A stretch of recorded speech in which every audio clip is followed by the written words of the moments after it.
हर बात को सह जाना। तास्तितिक्षस्व भारत, जितना सहनशील होगा उतना बड़ा वो भक्त बनेगा।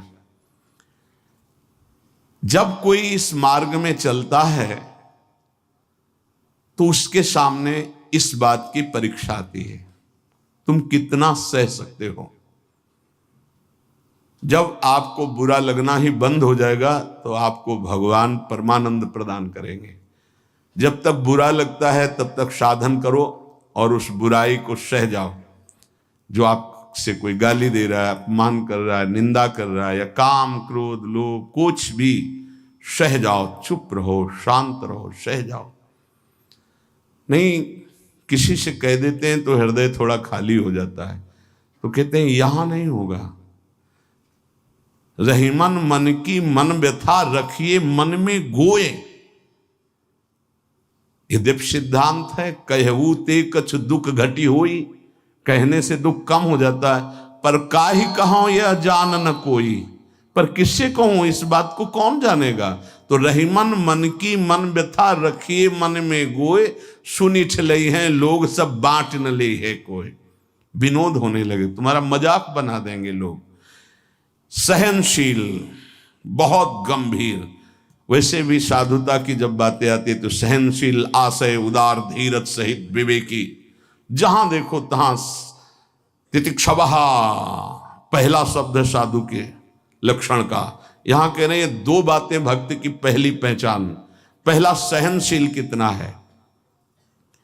लोग उसे बुरा कहेंगे, उसकी हंसी उड़ाएंगे, उस पर कटाक्ष मारेंगे, उसका अपमान करेंगे, उसको छोड़ देने की धमकी देंगे, उसको लड़ने के लिए उत्साहित करेंगे, उसकी पराजय भी हो सकती है, पर वो शांत गंभीर, अपनी अंदर की वृत्ति को कभी विचलित ना होने दे, सह जाए।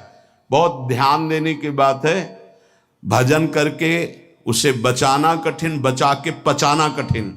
ये है भजन करना और उसको बचाना और उसको पचाना।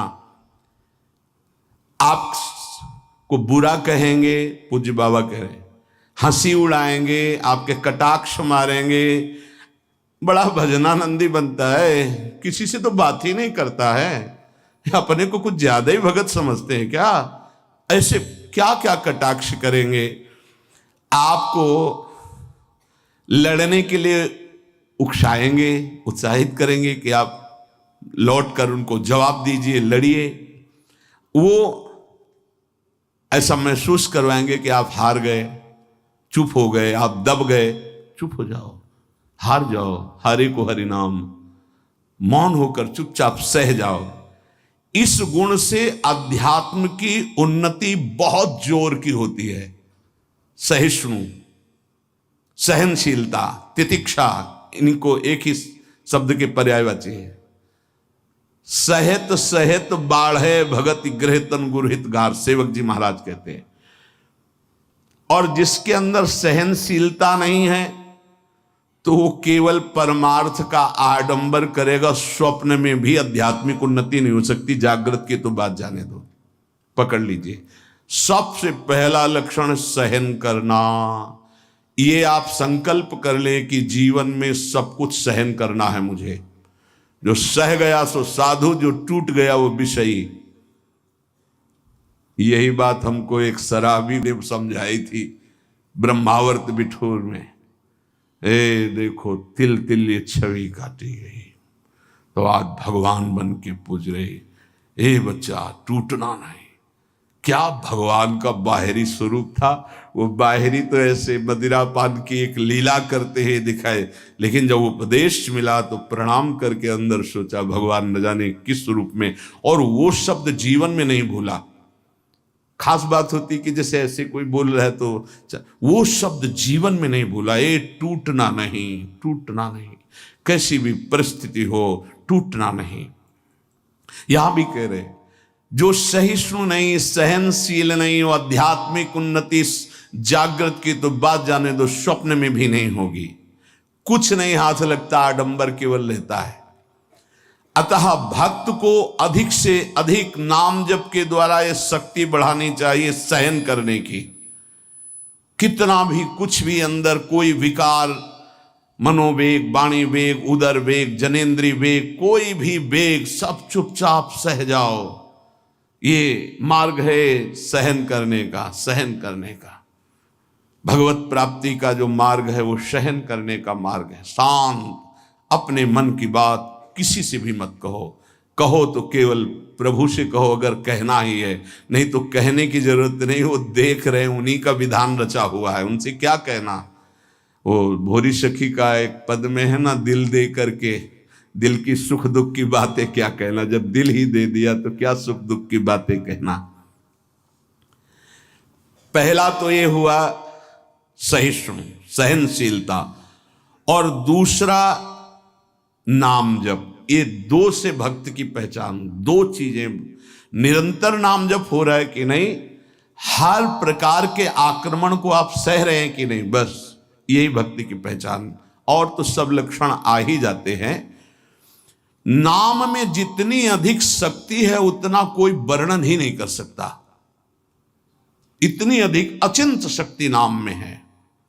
नाम में जितना मन लगाओगे तो तुम्हारा मन निर्मल और तुम्हारा बल बढ़ता जाएगा और वो निर्बल होता जाएगा। दोनों बात समझ लो, मन निर्मल और निर्बल।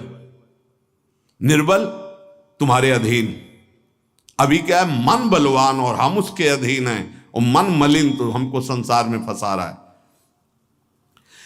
नाम में जितना आपका भाव बनता जाएगा, श्रद्धा विश्वास बनता जाएगा, उतनी ही तुम नजदीक प्रभु के पहुंचते जाओगे। भजन करना कठिन, करके बचाना कठिन, पचाना एक सूत्र केवल, सब कुछ सहन करना है जीवन में। भूख प्यास गर्मी सर्दी मान अपमान निंदा स्तुति सब सहन करना, चुप शांत एकदम अंदर, और नाम जप। बस ये दो बहुत जोर की बात बाबा ने बताई कि सहनशीलता और नाम जप ये प्रधान दो गुण हैं जिससे भक्त की पहचान होती। तो हम अंदर अपने करें, दूसरों पे नहीं, अपने अंदर कितना नाम जप कर रहा, हम कितना सहनशील है।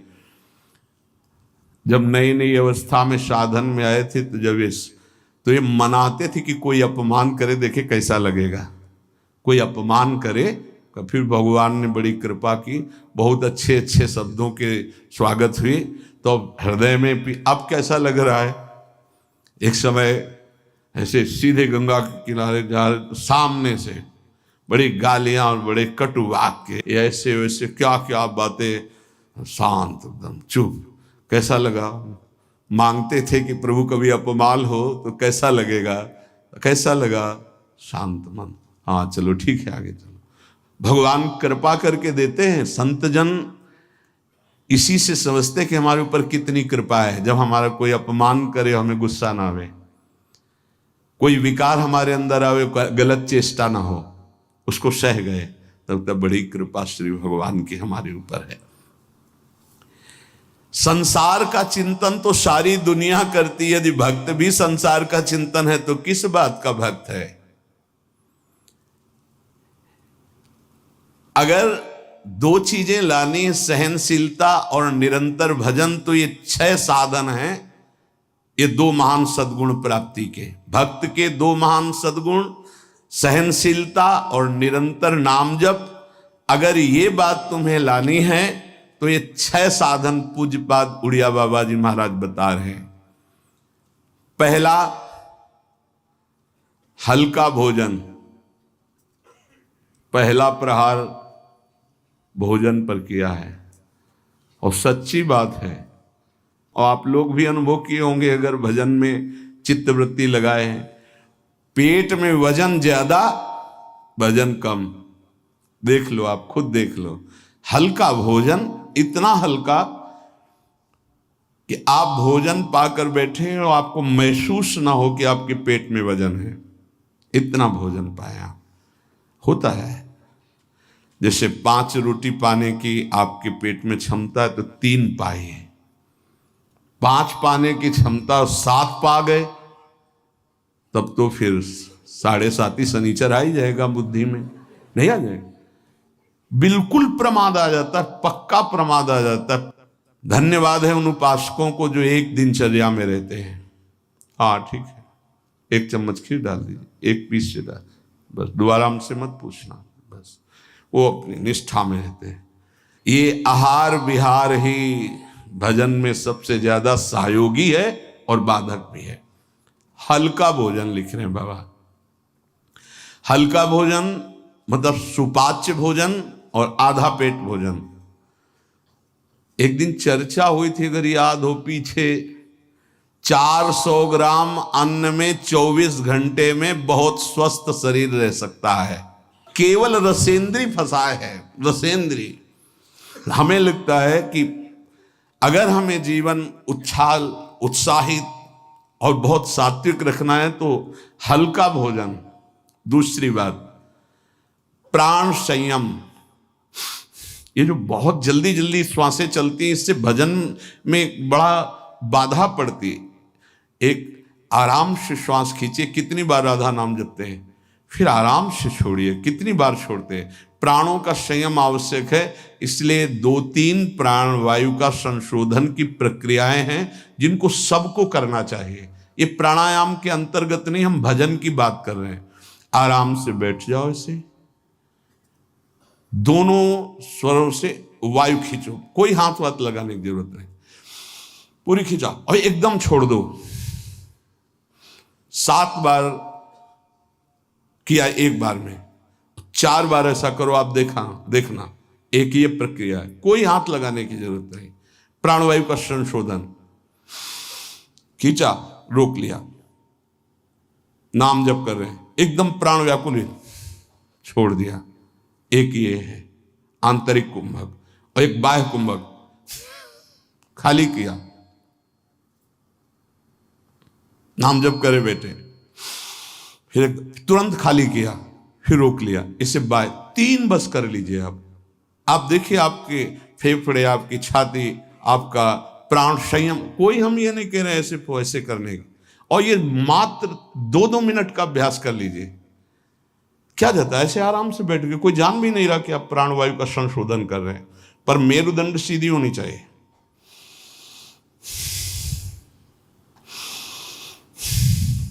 जितना अधिक खींच पाओ, अधिक छोड़ पाओ, 6 बार, 7 बार, 8 बार, बस इससे ज्यादा नहीं। और ये 4 बार दिन में, एक बाह्य कुंभक, एक आंतरिक कुंभक, ये 5-5 बार कर ली। आप देख लीजिए आपका प्राणवायु कितना, जितना प्राणवायु पवित्र होगी उतनी सुंदर अन्न पाचन क्रिया होगी, और उतना ही आपके मस्तिष्क में एक गुदगुदाहट सी, ध्यान करने की इच्छा होगी। मंत्र जपोगे तो एक प्यारा लगेगा। अब जब प्राणवायु किसी के देखो ना, एकदम अगर एकांत कमरे में हो तो ऐसा लग रहा है जैसे धौंकनी चल रही, क्योंकि स्थूल प्राणवायु है, उसकी आवाज अलग ही सुनाई देगी। प्राणवायु का संयम, भोजन हल्का और प्राणवायु संशोधन कृपया जरूर करें, चाहे वृद्ध शरीर हो चाहे जवान शरीर हो, ये जरूरी है प्राणवायु का संशोधन।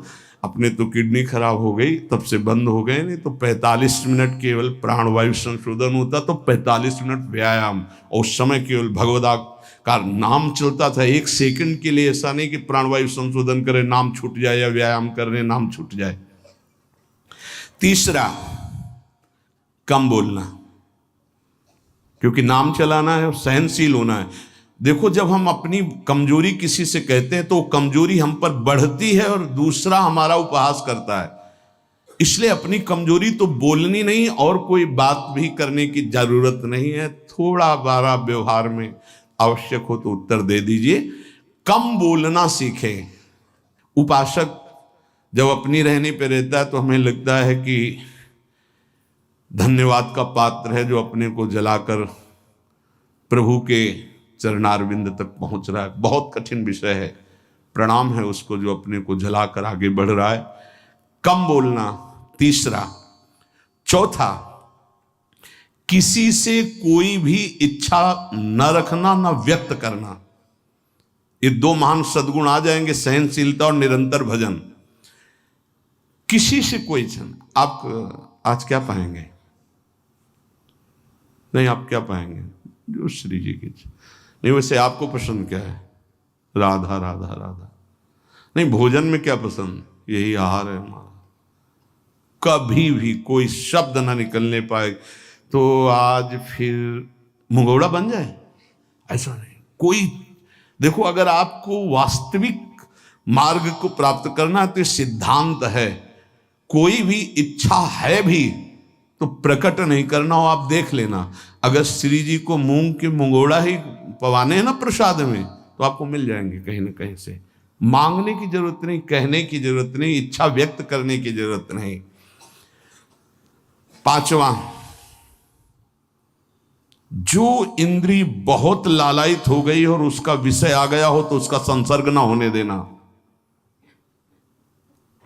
देखो, जैसे वो दो सद्गुण कठिन है तो उनको लाने वाले साधन भी बहुत कठिन है। किसी भी इंद्री की बहुत इच्छा हुई और वैसे ही संयोग आ गया, कोई भी इच्छा, हर इंद्री में अपनी इच्छा रहती है, प्रबल इच्छा हुई और प्रारब्धवशात माया ने वही संयोग बना दिया, लो खाओ। और आपको पता है कि ये मेरे हृदय में बिल्कुल चल रहा था, कैसे मिले, और वो मिल गया, तो खुश नहीं होना। बोले संसर्ग नहीं होने देना, पाने नहीं, हटा देना है। इतनी हिम्मत है। पहला लक्षण सहिष्णु, वो दूसरा निरंतर भजन। जो तुम्हारी, ये सब बातों में नहीं कह रहे, जिसकी प्रबल इच्छा थी हमारे अंदर और वही आ गया संयोग से, यही बात गुरुदेव ने बताई थी। बोले जो प्रिय वस्तु हो उसका संयोग इंद्रियों के संसर्ग में ना होने पाए और उसको भोग लगा बांट दो। तो बाबा कह रहे किसी भी प्रिय बात, प्रिय वस्तु, वो इंद्रिय भोग जब उपस्थित हो तो उसका संसर्ग ना होने देना। इससे दो सामर्थ्य जागृत होंगी, निरंतर नाम जप और सहिष्णु, सहनशील। और वाणी पाठ और अपना जो संत समागम है, इसके सिवा अकेले रहने का स्वभाव बनाना। इसमें भी जो अपने प्रियजन परिवार के जन, उनको लगने लगता है अकेले बैठे क्यों रहता है। अरे वो अपने साधन में बैठा है, उसके लिए डिस्टर्ब थोड़ी होना कि अकेले क्यों बैठे। धन्य भाग है, जैसे अपने लोगों को सूचना मिलती कि एकांत ही चुपचाप बैठा रहता, तो अपने को पता है, अपना हृदय शीतल होता है कि सही मार्ग है, सही मार्ग है। एकांत देश में रहने का स्वभाव होना, प्राणों का संयम होना, भोजन बहुत हल्का सात्विक होना, कम बोलना, किसी भी तरह से अपनी इच्छा को किसी के सामने प्रकट ना करना। अगर हमारे अंदर इच्छा, छठवां, अगर हमारे अंदर इच्छा आ ही गई है और उसके अनुसार प्रारब्धवशात संयोग बन जाता है उस भोग का, तो इंद्रियों का संसर्ग ना होने देना।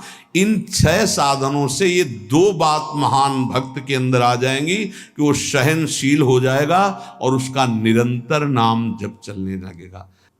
भक्त वही है जो प्रभु के नाम को परम धन, परम जीवन मानता है और हर समय ऐसे नाम जप में लगा रहता है जैसे संसारी पुरुष धन कमाने में। जो जितना भगवान नाम का संग्रह कर लेगा वो उतना ही उच्च भावना वाला बन जाएगा। भक्ति से क्या मिलता है जानते हो? भाव की ऊंचाई। बाजार में वस्तु का अगर भाव ना हो तो सड़ती रहती है, ऐसे ही भक्ति से भाव प्रकट होता है। भावहीन पुरुष सड़ता रहता है, नरकों में दुर्गति होती रहती है। अगर मनुष्य शरीर में भी है, वो विविध प्रकार की दुर्वासनाओं से सड़ता रहता है, जलता रहता है। और भक्त भावोत्सवेन भजताम रस काम धेनु, भाव में डूबा आनंद मगन रहता है। ये भाव कहां से आता है? जितना नाम रूपी धन एकत्रित करोगे उतना ही महंगा भाव आपके अंदर आ जाएगा। बोले ये तो प्रिया प्रीतम की लीला में डूबे रहते हैं, भाव कहां पहुंचा दिया? अभी कहां है? काम भाव, क्रोध भाव, लोभ भाव। अभी तुम्हारा भाव गिर गया, भाव उठाओ। तो बोले कहां है? बोले प्रिया प्रीतम के भाव में। बोले ये कहां है? बोले काम भाव में, क्रोध भाव में, लोभ भाव में। भाव ही सब कुछ है। भगवान को पुकार करके साक्षात सामने प्रकट करने की सामर्थ्य भाव में ही है।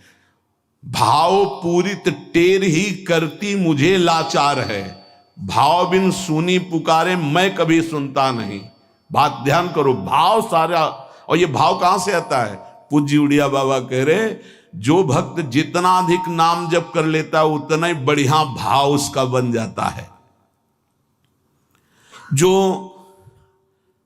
नाम कीर्तन पर विश्वास करता है कि नाम कीर्तन कर रहा हूं तो मेरे प्रभु यहीं बैठे सुन रहे हैं, भक्त का सदैव ऐसा भाव रहता है। मैं पद गायन कर रहा हूं, मेरी प्रिया लाल मुस्कुरा रहे हैं, वो सुन रहे हैं।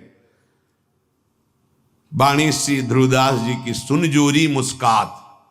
अगर तुम्हें भाव नहीं आ रहा तो आचार्यों ने लिखा है कि जब 42 लीला गाई जाती है तो जोरी प्रिया प्रीतम परस्पर देखकर मुस्कुराते हैं और गायन और श्रवण करने वाले उपासकों पर कृपा करते हैं। जो सांसारिक पुस्तकों को, समाचार पत्र को और विलासिता भरी काम भरी बातों जिसमें लिखी हुई ऐसी पुस्तिकाओं को जो पढ़ते हैं वो कभी भक्त नहीं बन सकते। तो बाबा के समय मोबाइल नहीं चला था 60-70 वर्ष पहले, ये तो 35 वर्ष बहुत हुए होंगे, नहीं मोबाइल को भी लिख देते, क्योंकि उस समय पत्रिका ही गंदी बातों की लिखा पढ़ी वाली बातें पढ़ी। अब तो मोबाइल वाली बातें हैं। वो भक्त नहीं हो सकता जो गंदी बातें देखता है। नहीं, आपको तो अपनी वृत्ति पवित्र करनी, बचानी है। बहुत सावधानी की जरूरत है। एक छोटा सा बच्चा 13 वर्ष का, एकांतिक में, बहुत सुलझा व्यक्तित्व, अवस्था 13 वर्ष की, व्यक्तित्व बहुत सुलझा। जब वो अपने संयम की बात तो हम कहा भाई मोबाइल तो नहीं रखते, उनका लैपटॉप रखते हैं। तो हम कहा उसमें भी वही गलती होती है क्या? क्योंकि कभी हमने तो बोले हाँ सर्च करके वैसे किया जा सकता है। तो उनका फिर तो गलती होने की संभावना है। बोले हो चुकी गलती, अब संभाल लो। छोटे छोटे बच्चों में गलती कराने की सामर्थ्य इस मोबाइल लैपटॉप में है। विश्वास कीजिए बहुत बढ़िया समय है, निकल चलो। ये माया फंसाने के लिए सब सूत्र फेंकेगी, आपको फंसना नहीं है। कोई सुख नहीं है, केवल जलन, केवल अशांति, केवल समय नष्ट होना। भक्त वही है जिसको भगवान से भी अधिक संत महात्मा प्यारे लगे।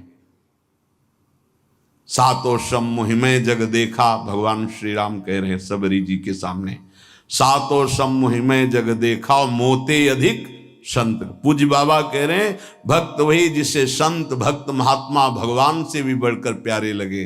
आज राम जी के प्यारे हमें मिल गए, आज श्याम जी के प्यारे में, आज प्रियाजू के प्यारे मिल गए। वैकुंठ प्रिय दर्शना दुर्लभो मानुषो देहो देहि नाम क्षण भंगुरहा तत्रापि दुर्लभम मन्येत वैकुंठ प्रिय दर्शनम।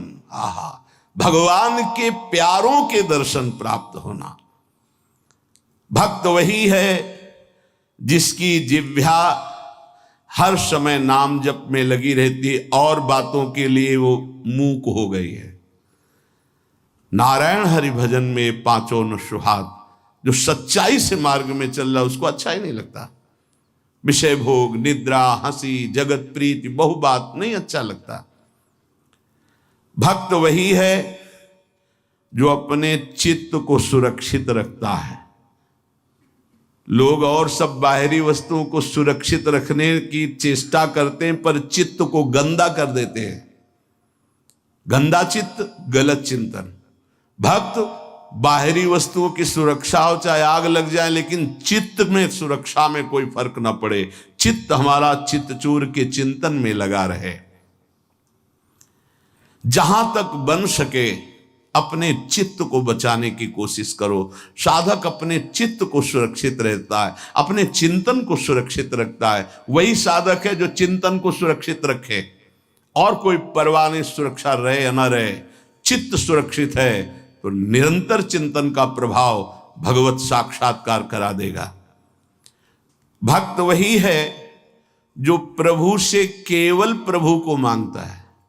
ध्यान दीजिए, भक्त वही है जो प्रभु से केवल प्रभु मांगता है कि आप चाहिए आप, हमें और कुछ नहीं चाहिए, बस आप मेरे हैं, मैं ऐसा मस्त रहूं, बस ये हमें चाहिए और कुछ नहीं। आप से आप चाहिए, बस आपसे आपकी माया का कुछ नहीं चाहिए, आप चाहिए। भक्त वही है जो भारी विपत्ति काल में किसी भी व्यक्ति का सहारा न लेकर इष्ट के भरोसे रहता है। ये बहुत कठिन बात है। जब आपके अंदर कोई समस्या जागृत होती, विपत्ति जागृत होती, तो आपका मन कहां जाता है? प्रियाजू पे, या किसी व्यक्ति, किसी सलाहकार मित्र, यार हम बहुत समस्या में हैं, बहुत हमारा मन अशांत है। नहीं, नहीं कहना। प्रभु की छवि लो और छाती से लगा के उनसे बात करो, हमारा चित्त बहुत अशांत है, प्यारे आप संभाल दो।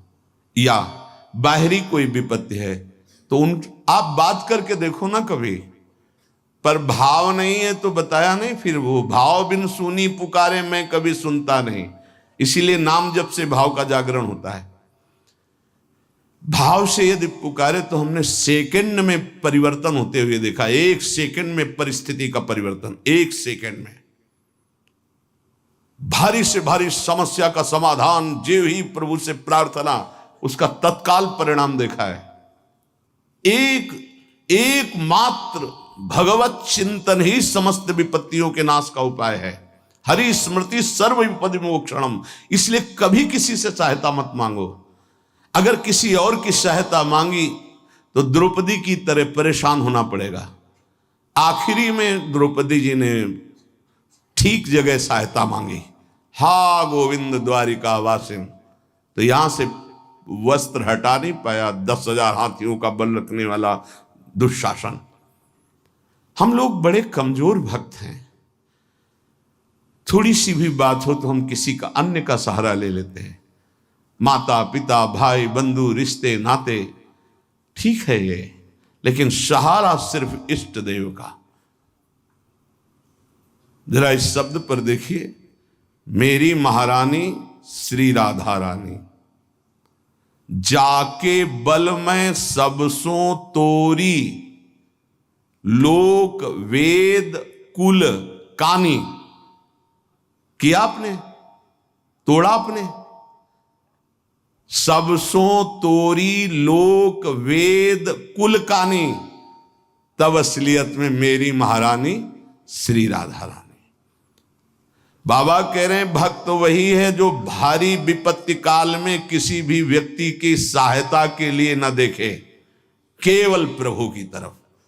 अब वो क्या रूप रख करके आते हैं वो देखेंगे, लेकिन किसी अन्य आश्रय में ना आ जाए, नहीं तो हमारी भक्ति बाधित हो जाएगी। प्रहलाद जी ने किसी को पुकारा क्या? किसी भक्त के जीवन में देखो, किसी के पास गए क्या हाथ जोड़ के कि जमींदार या बादशाह या किसी, कि आप हमारा सहयोग कर दो?